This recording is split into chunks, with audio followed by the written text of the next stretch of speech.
fasaqu fiha fahaqqa 'alaiha al-qaul fadammarnaha tadmira.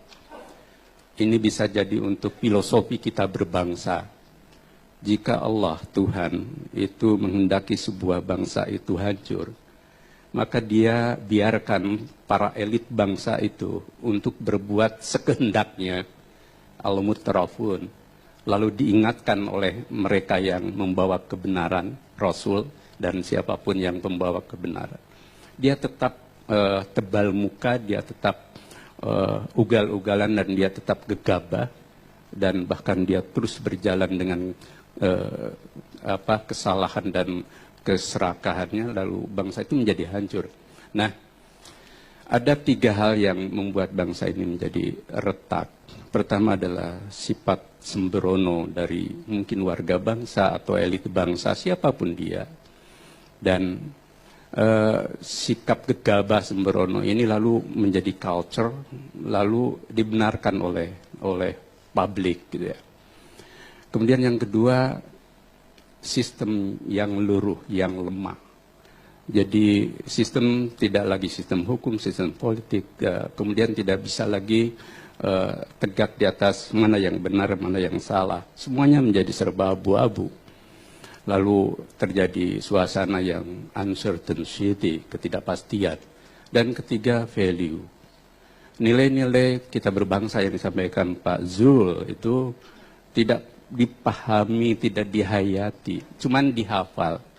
Pembukaan UUD 45, Pancasila, kemudian semangat para pendiri bangsa itu ya lewat hanya sekedar hafalan dan tidak menjadi value.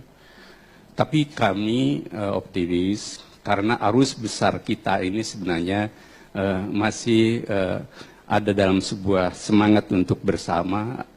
Bung Karno bilang Indonesia akan tetap tegak ketika ada gotong royong.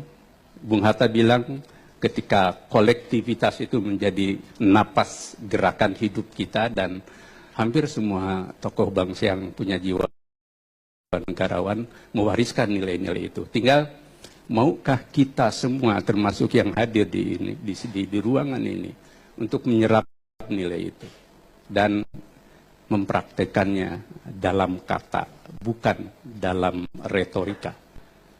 Kalau sejauh ini sudah mau belum, Pak? Itu berpulang pada hati, tidak usah pakai nurani, nanti jadi hanura. Jadi Pak Wiranto. Pada hati dan kalbu masing-masing gitu ya. Pakai juga boleh gitu ya. Pada hati nurani masing-masing. Jadi ya. Sebab siapapun dia tidak pernah bisa membohongi dan mendustai hatinya. Nah, tinggal begini.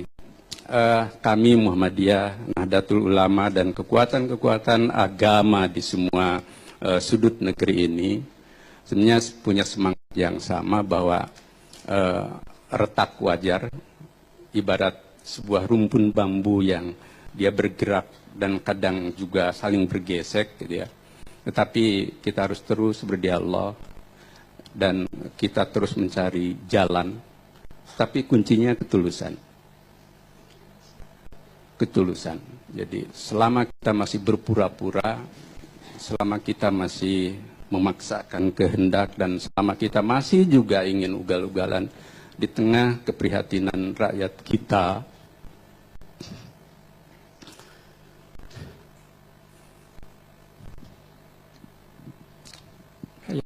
ya, tepuk tangan untuk Pak Haidar Nasir. Ya, kita bisa merasakan, Pak.